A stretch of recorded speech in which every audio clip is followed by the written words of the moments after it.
तालिबान ने ऐसी मारी मार, गजनवी का उतार दिया बुखार। तालिबान ने ऐसी मारी मार, गौरी अब्दाली अब हो गए गद्दार। तालिबान का दिवाली धमाका, आसिम मुनीर थर थर कांपा। खौफ क्या होता है, दहशत क्या होती है, डर क्या होता है, पाकिस्तानियों को आजकल सुनिए, समझ जाएंगे। हवाइयां उड़ी हुई हैं, सन्नाटा छाया हुआ है, खौफ साफ साफ नजर आता है।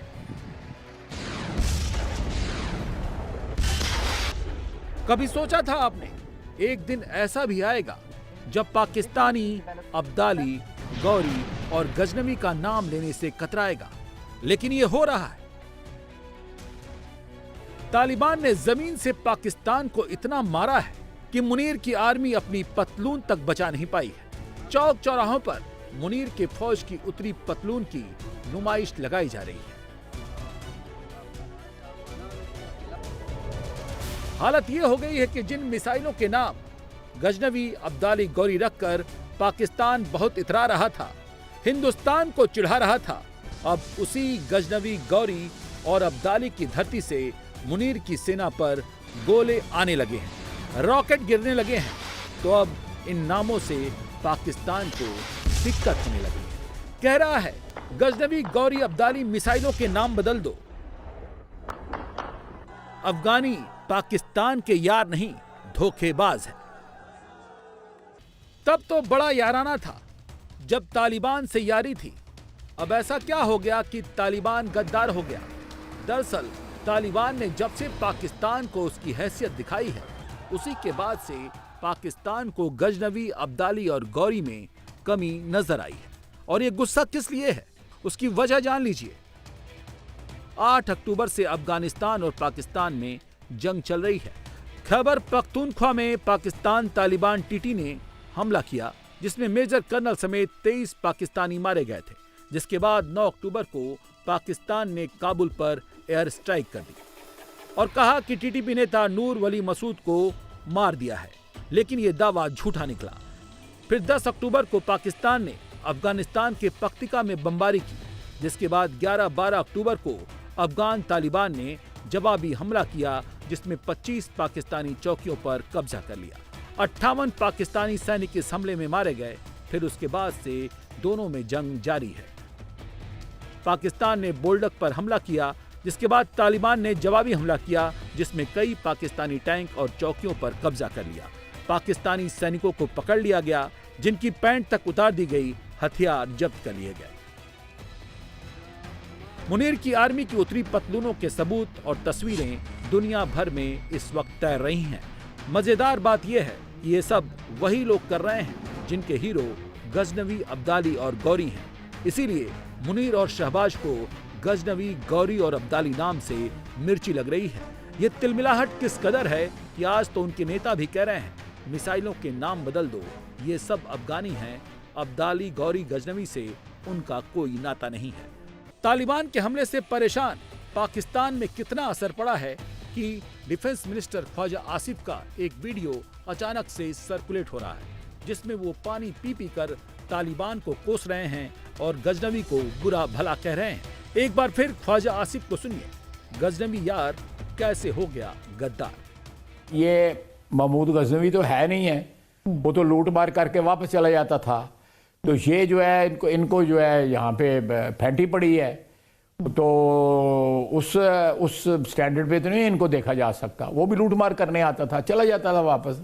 हमारी तारीख में उसको हीरो पेंट किया जाता है, जो मैं नहीं मानता। लेकिन ख्वाजा आसिफ ये भूल गए कि गजनवी, गौरी और अब्दाली को पाकिस्तान से मिटाना आसान नहीं है। बॉर्डर पर तालिबान भूलने नहीं देगा और घर के भीतर खैबर पख्तूनख्वा के नेता उसे भूलने नहीं देंगे। केपीके से अफगानियों का रोटी माटी का रिश्ता है।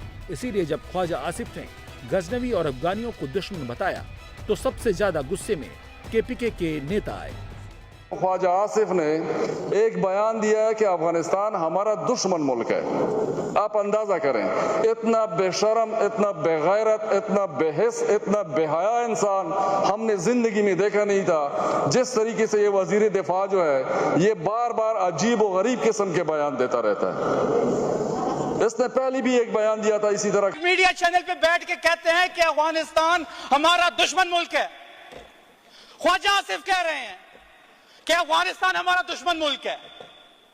अब उनको क्या पता कि अफगानिस्तान के साथ केपीके के लोगों का क्या रिश्ता है।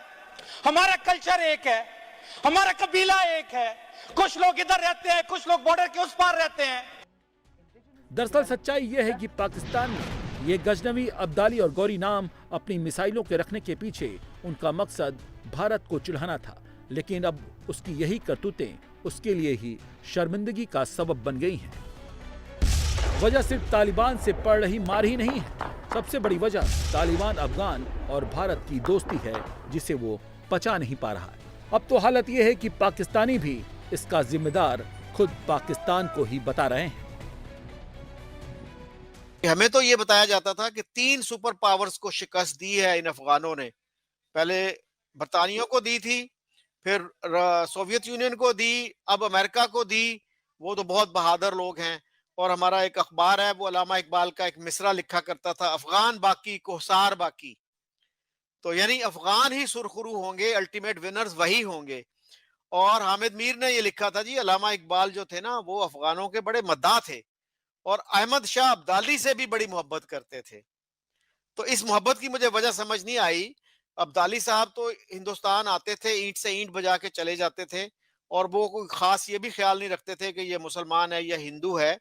उनको तो लूट मार में ज्यादा दिलचस्पी होती थी।